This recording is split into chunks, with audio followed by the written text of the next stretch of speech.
नमस्कार। आज एक और नई कहानी के साथ स्वागत करती हूँ आप सभी का।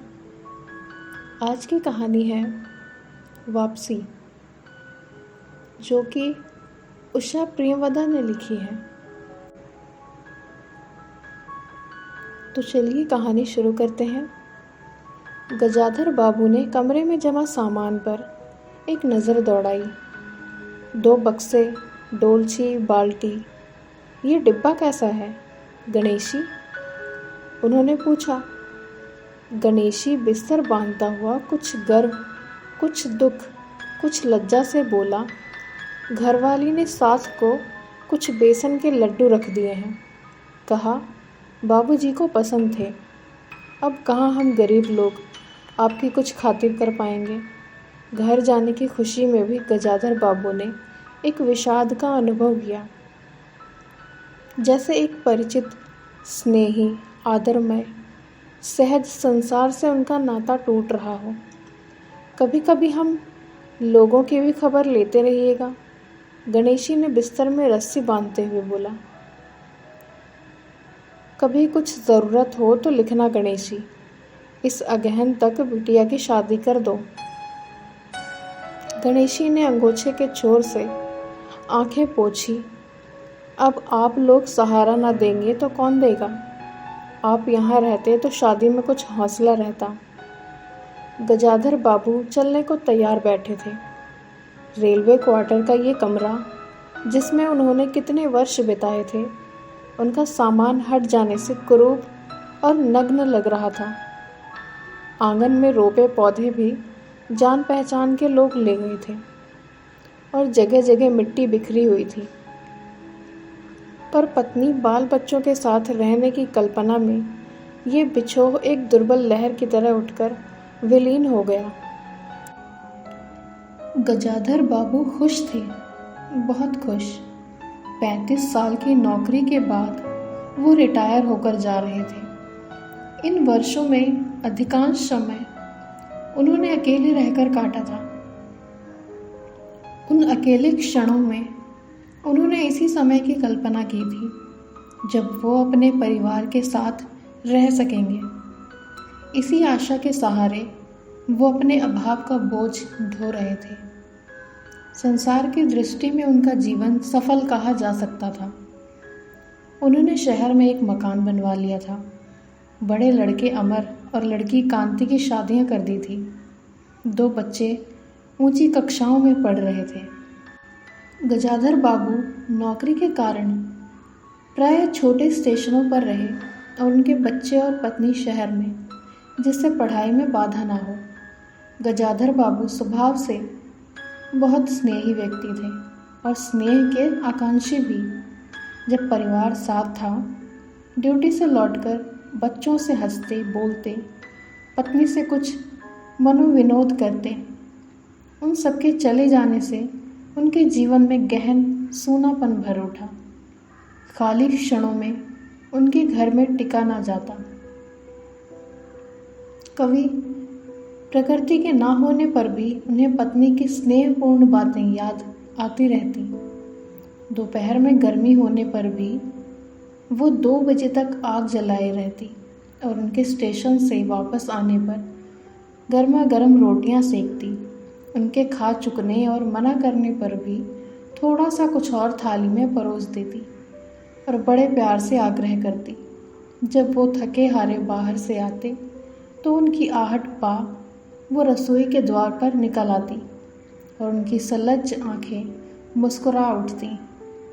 गजाधर बाबू को तब हर छोटी बात भी याद आती और वो उदास हो उठते। अब कितने वर्षों बाद वो अवसर आया था जब वो फिर उसी स्नेह और आदर के मध्य रहने जा रहे थे।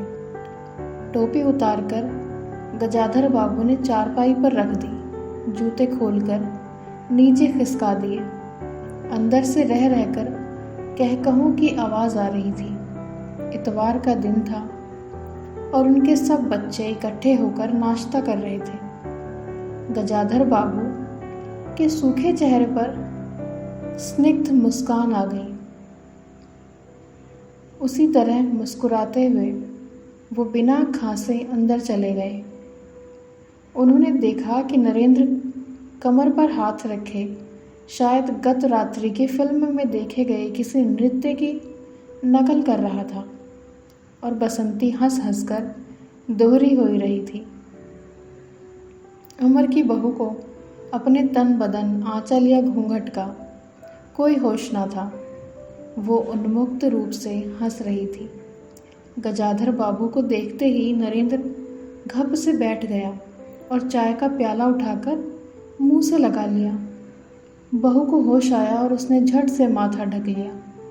केवल बसंती का शरीर रह रहकर हंसी दबाने के प्रयत्न में हिलता रहा। गजाधर बाबू ने मुस्कुराते हुए उन लोगों को देखा, फिर कहा, क्यों नरेंद्र, क्या नकल कर रहे हो? कुछ नहीं बाबूजी, नरेंद्र ने सिर पिटाकर कहा। गजाधर बाबू ने चाहा था कि वो भी इस मनोविनोद में भाग लेते, पर उनके आते ही जैसे सब कुंठित हो चुप हो गए। उससे उनके मन में थोड़ी सी खिन्नता उपज आई। बैठते हुए बोले, बसंती, चाय मुझे भी देना। तुम्हारी अम्मा की पूजा अभी चल रही है क्या? बसंती ने माँ की कोठरी की ओर देखा। अभी आती ही होंगी, और प्याले में उनके लिए चाय छानने लगी। बहू चुपचाप पहले ही चली गई थी। अब नरेंद्र भी चाय का आखिरी घूंट पीकर उठ खड़ा हुआ। केवल बसंती पिता के लिहाज में चौके में बैठी माँ की राह देखने लगी। गजाधर बाबू ने एक घूंट चाय पी, फिर कहा, बेटी, चाय तो फीकी है, लाइए चीनी डाल दूं। बसंती बोली, रहने दो, तुम्हारी अम्मा जब आएगी तभी पी लूँगा। थोड़ी देर में उनकी पत्नी हाथ में अर्घ्य का लोटा लेकर निकली और अशुद्ध स्तुति कहते हुए तुलसी में जल डाल दिया। उन्हें देखते ही बसंती भी उठ गई। पत्नी ने आकर गजाधर बाबू को देखा और कहा, अरे, आप अकेले बैठे हैं, ये सब कहाँ गए? गजाधर बाबू के मन में फांस सी करक उठी। अपने अपने काम में लग गए हैं, आखिर बच्चे ही हैं। पत्नी आकर चौके में बैठ गई। उन्होंने नाक भौं चढ़ाकर चारों ओर जूठे बर्तनों को देखा, फिर कहा, सारे में जूठे बर्तन पड़े हैं। इस घर में धर्म कर्म कुछ नहीं, पूजा करके सीधे चौके में घुसो। फिर उन्होंने नौकर को पुकारा। जब उत्तर ना मिला तो एक बार और उच्च स्वर में, फिर पति की ओर देखकर बोली, बहू ने भेजा होगा बाजार, और एक लंबी सांस लेकर चुप हो गई। गजाधर बाबू बैठकर चाय और नाश्ते का इंतजार कर रहे थे। उन्हें अचानक ही गणेशी की याद आ गई। रोज सुबह पैसेंजर आने से पहले वो गर्मा गर्म पूरियां और जलेबी बनाता था। गजाधर बाबू जब तक उठकर तैयार होते, उनके लिए जलेबियां और चाय लाकर रख देता था। चाय भी कितनी बढ़िया, कांच के गिलास में ऊपर तक भरी लबालब, पूरे 2.5 चम्मच चीनी और गाढ़ी मलाई। पैसेंजर भले ही रानीपुर लेट पहुँचे, गणेशी ने चाय पहुँचाने में कभी देर नहीं की। क्या मजाल कि कभी उससे कुछ कहना पड़े। पत्नी का शिकायत भरा स्वर सुन उनके विचारों में व्याघात पहुंचा। वो कह रही थी, सारा दिन इसी खिचखिच में निकल जाता है। इस गृहस्थी का धंधा पीटते पीटते उम्र बीत गई, कोई ज़रा हाथ भी नहीं उठाता। बहू क्या किया करती है? गजाधर बाबू ने पूछा। पड़ी रहती है। बसंती को तो फिर कहो कि कॉलेज जाना होता है। गजाधर बाबू ने जोश में आकर बसंती को आवाज़ दी। बसंती भाभी के कमरे से निकली तो गजाधर बाबू ने कहा, बसंती, आज से शाम का खाना बनाने की जिम्मेदारी तुम पर है। सुबह का भोजन तुम्हारी भाभी बनाएगी। बसंती मुंह लटकाकर बोली, बाबूजी, पढ़ना भी तो होता है। गजाधर बाबू ने प्यार से समझाया, तुम सुबह पढ़ लिया करो। तुम्हारी माँ बूढ़ी हुई, उनके शरीर में अब वो शक्ति नहीं बची है। तुम हो, तुम्हारी भाभी है, दोनों को मिलकर काम में हाथ बटाना चाहिए। बसंती चुप रही। उसके जाने के बाद उसकी माँ ने धीरे से कहा, पढ़ने का तो बहाना है, कभी जी ही नहीं लगता। लगे कैसे, शीला से ही फुर्सत नहीं। बड़े बड़े लड़के हैं उनके घर में, हर वक्त वहाँ घुसे रहना मुझे नहीं सुहाता। मना करूँ तो सुनती नहीं। नाश्ता कर गजाधर बाबू बैठक में चले गए। घर छोटा था और ऐसी व्यवस्था हो चुकी थी कि उसमें गजाधर बाबू के रहने के लिए कोई स्थान न बचा था। जैसे किसी मेहमान के लिए कुछ अस्थायी प्रबंध कर दिया जाता है, उसी प्रकार बैठक में कुर्सियों को दीवार से सटाकर बीच में गजाधर बाबू के लिए पतली सी चारपाई डाल दी गई थी। गजाधर बाबू उस कमरे में पड़े पड़े कभी कभी अनायास ही इस अस्थायित्व का अनुभव करने लगते। उन्हें याद हो आती उन रेलगाड़ियों की जो आती और थोड़ी देर रुककर किसी और लक्ष्य की ओर चली जाती। घर छोटा होने का कारण बैठक में ही अब अपना प्रबंध किया गया था। उनकी पत्नी के पास अंदर एक छोटा कमरा अवश्य था, पर वो एक और अचारों के मर्तबान, दाल चावल के कनस्तर और घी के डिब्बों से घिरा था। दूसरी ओर पुरानी रजाइयाँ दरियों में लिपटी और रस्सी से बंधी रखी थी। उसके पास एक बड़े से टीन के बक्स में घर भर के गर्म कपड़े पड़े थे। बीच में एक अलगनी बंधी हुई थी जिस पर प्राय बसंती के कपड़े लापरवाही से पड़े रहते थे। वो भरसक उस कमरे में नहीं जाते थे। घर का दूसरा कमरा अमर और उसकी बहू का पास था। तीसरा कमरा जो सामने की ओर था बैठक था। गजाधर बाबू के आने से पहले उसमें अमर की ससुराल से आया बेंत की 3 कुर्सियों का सेट पड़ा था। कुर्सियों पर नीली गद्दियां और बहू के हाथों के कड़े कुशन थे। जब कभी उनकी पत्नी को कोई लंबी शिकायत करनी होती तो अपनी चटाई बैठक में डाल पड़ जाती थी। वो एक दिन चटाई लेकर आ गई। गजाधर बाबू ने घर गृहस्थी की बातें छेड़ी। वो घर का रवैया देख रहे थे। बहुत हल्के से उन्होंने कहा कि अब हाथ में पैसा कम रहेगा, कुछ खर्च कम होना चाहिए। सभी खर्च तो वाजिब हैं, किसका पेट काटूं? यही जोड़ गांठ करते करते बूढ़ी हो गई, न मन का पहना न ओढ़ा। गजाधर बाबू ने आहत विस्मित दृष्टि से पत्नी को देखा। उनसे अपनी हैसियत छिपी न थी।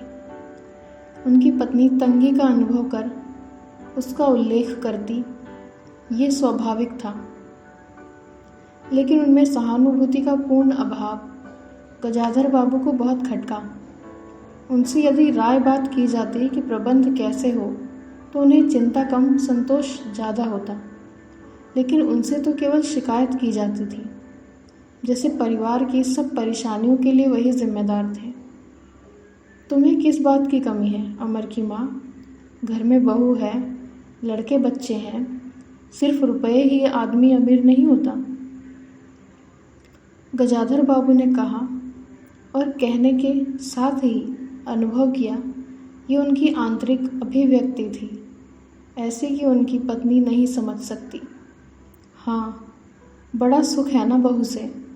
आज रसोई करने गई है, देखो क्या होता है, कहकर पत्नी ने आंखें मूंद दी और सो गई। गजाधर बाबू बैठे हुए पत्नी को देखते रह गए। यही थी क्या उनकी पत्नी, जिसके हाथों के कोमल स्पर्श, जिसकी मुस्कान की याद में उन्होंने संपूर्ण जीवन काट दिया था। उन्हें लगा कि वो लावण्यमयी युवती जीवन की राह में कहीं खो गई है और उसकी जगह आज जो स्त्री है वो उनकी मन की और प्राणों के लिए नितांत अपरिचित है। गाढ़ी नींद में डूबी उनकी पत्नी का भारी सा शरीर बहुत बेडौल और कुरूप लग रहा था। चेहरा श्रीहीन और रूखा था। गजाधर बाबू देर तक निस्संग दृष्टि से पत्नी को देखते रहे। और फिर लेटकर छत की ओर ताकने लगे। अंदर कुछ गिरा और उनकी पत्नी हड़बड़ाकर उठ बैठी। लो, बिल्ली ने कुछ गिरा दिया शायद, और वो अंदर भागी। थोड़ी देर में लौटकर आई तो उनका मुंह फूला हुआ था। देखा बहू को? चौका खुला छोड़ आई। बिल्ली ने दाल की पतीली गिरा दी। सभी तो खाने को है, अब क्या खिलाऊंगी? वो सांस लेने को रुकी और बोली, एक तरकारी और 4 पराठे बनाने में सारा डिब्बा घी उड़ेल कर रख दिया। ज़रा सा दर्द नहीं है, कमाने वाला हाड़ तोड़े और यहाँ चीज़ें लुटे। मुझे तो मालूम था कि ये सब काम किसी के बस का नहीं है। गजाधर बाबू को लगा कि पत्नी कुछ और बोलेगी तो उनके कान झनझना उठेंगे। ऊँट भींच करवट लेकर उन्होंने पत्नी की ओर पीठ कर ली।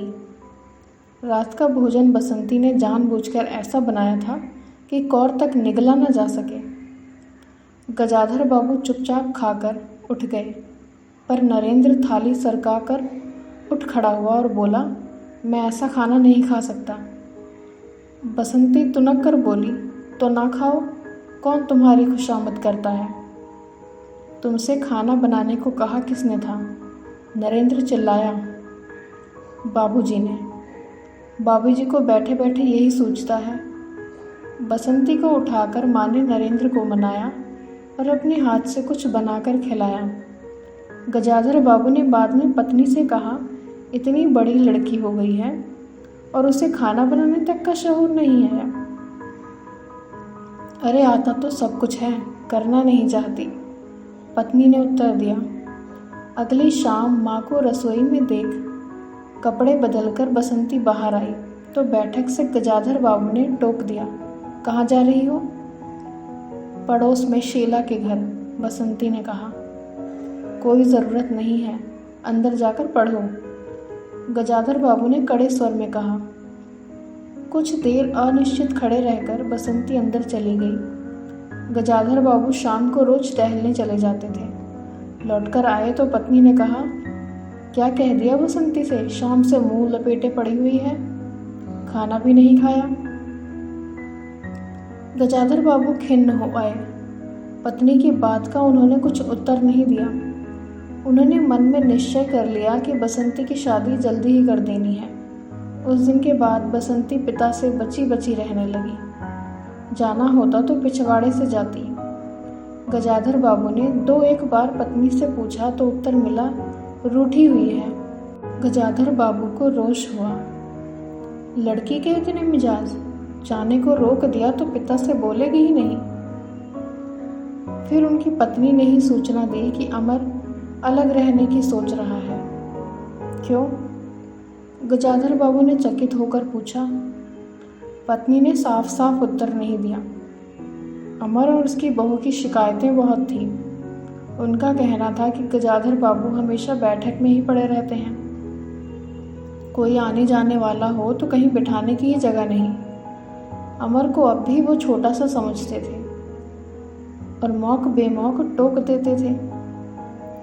बहू को काम करना पड़ता था और सास जब तब फूहड़पन पर ताने देती रहती थी। हमारे आने से पहले भी कभी ऐसी बात हुई थी? गजाधर बाबू ने पूछा। पत्नी ने सिर हिलाकर बताया कि नहीं। पहले अमर घर का मालिक बनकर रहता था। बहू को कोई रोक टोक न थी। अमर के दोस्तों का यही अड्डा जमा रहता था और अंदर से नाश्ता चाय तैयार होकर जाता रहता था।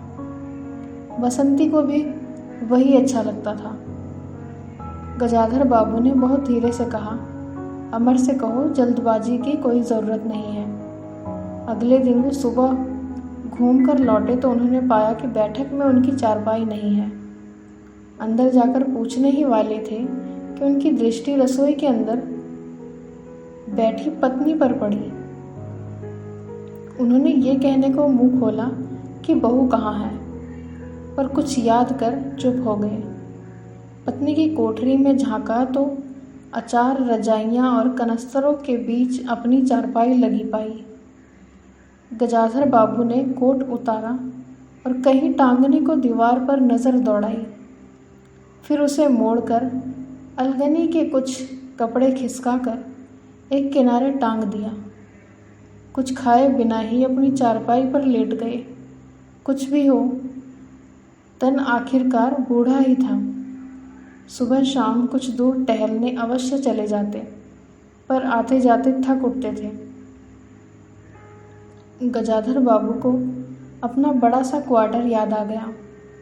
निश्चिंत जीवन, सुबह पैसेंजर ट्रेन आने पर स्टेशन की चहल पहल, चिर परिचित चेहरे और पटरी पर रेल की पहियों की खटखट जो उनके लिए मधुर संगीत की तरह थी।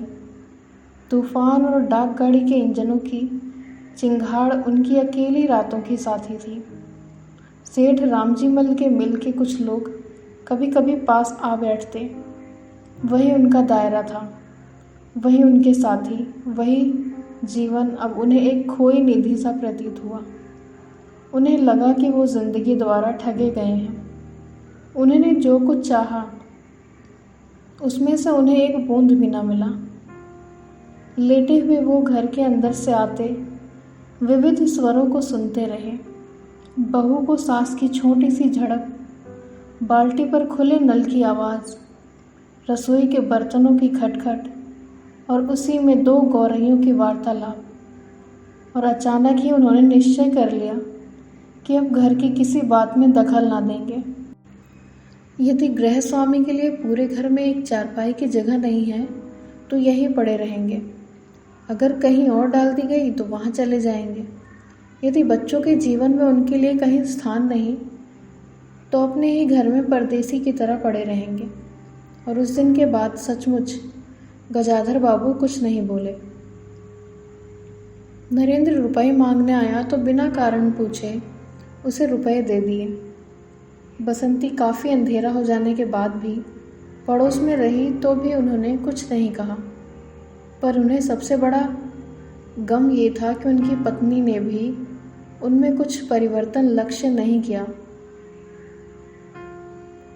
वो मन ही मन कितना भार ढो रहे थे, इससे वो अनजान ही बनी रही।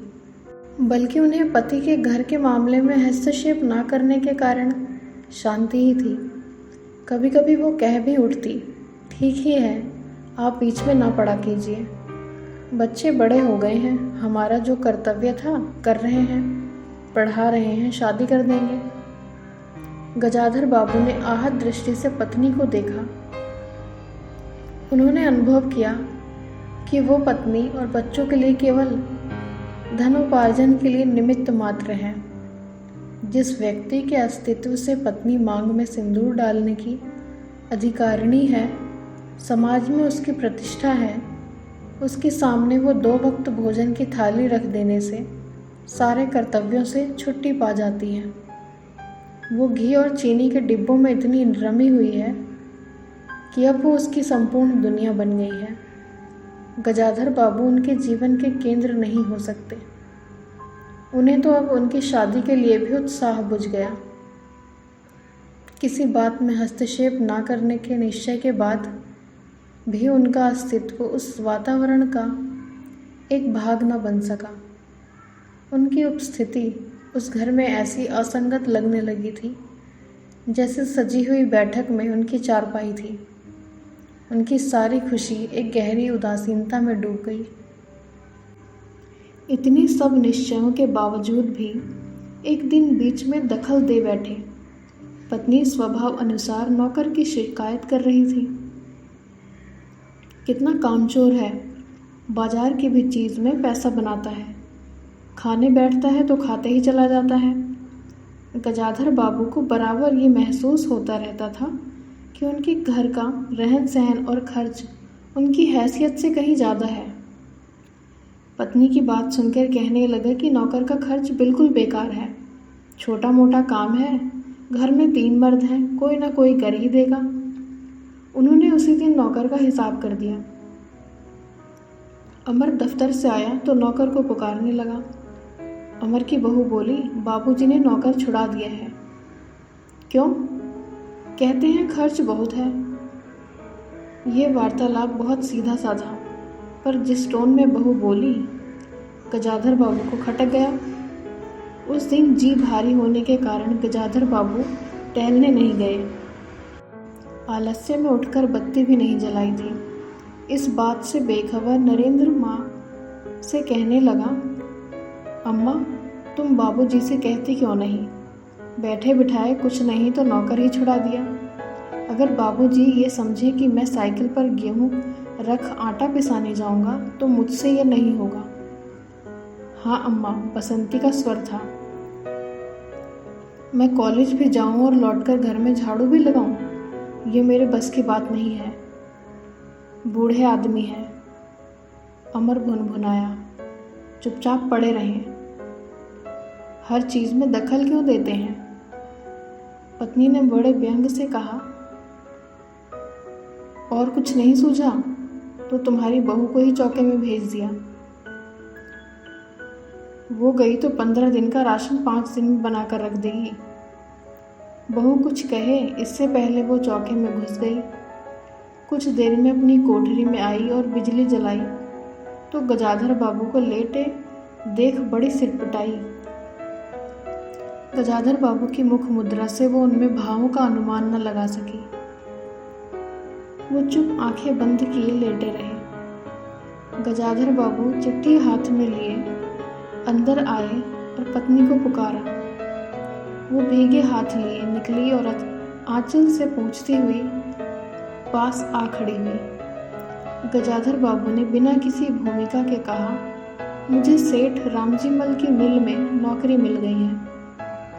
खाली बैठे रहने से तो 4 पैसे घर में आए, वही अच्छा है। उन्होंने तो पहले ही कहा था, मैंने ही मना कर दिया था। फिर कुछ रुककर जैसे बुझी हुई आग में एक चिंगारी चमक उठे। उन्होंने धीमे स्वर में कहा, मैंने सोचा था कि बरसों तुम सबसे अलग रहने के बाद अवकाश पाकर परिवार के साथ रहूँगा। खैर परसों जाना है, तुम भी चलोगी? मैं? पत्नी ने सक पकाकर कहा, मैं चलूँगी तो यहाँ क्या होगा? इतनी बड़ी गृहस्थी, फिर सयानी लड़की। बात बीच में काटकर गजाधर बाबू ने हताश स्वर में कहा, ठीक है तुम यहीं रहो, मैंने तो ऐसे ही कहा था। और गहरे मौन में डूब गए। नरेंद्र ने बड़ी तत्परता से बिस्तर बांधा और रिक्शा बुला लाया। गजाधर बाबू का टीन का बक्स और पतला सा बिस्तर उस पर रख दिया गया। नाश्ते के लिए लड्डू और मठरी की डलियां हाथ में लिए गजाधर बाबू रिक्शे पर बैठ गए। एक दृष्टि उन्होंने अपने परिवार पर डाली, फिर दूसरी ओर देखने लगे और रिक्शा चल पड़ा। उनके जाने के बाद सब अंदर लौट आए। बहू ने अमर से पूछा, सिनेमा ले चलिएगा ना? बसंती ने उछल कर कहा, भैया हमें भी। गजाधर बाबू की पत्नी सीधे चौके में चली गई। बची हुई मठरियों को कटोरदान में रखकर अपने कमरे में लाई और कनस्तरों के पास रख दिया। फिर बाहर आकर कहा, अरे नरेंद्र, बाबूजी की चारपाई कमरे से निकाल दे, उसमें चलने तक की भी जगह नहीं है। तो यहीं इस कहानी का अंत होता है, जहाँ गजाधर बाबू चीनी की मिल में काम करने के लिए घर से वापस लौट जाते हैं। आपको ये कहानी कैसी लगी कमेंट में बताएं।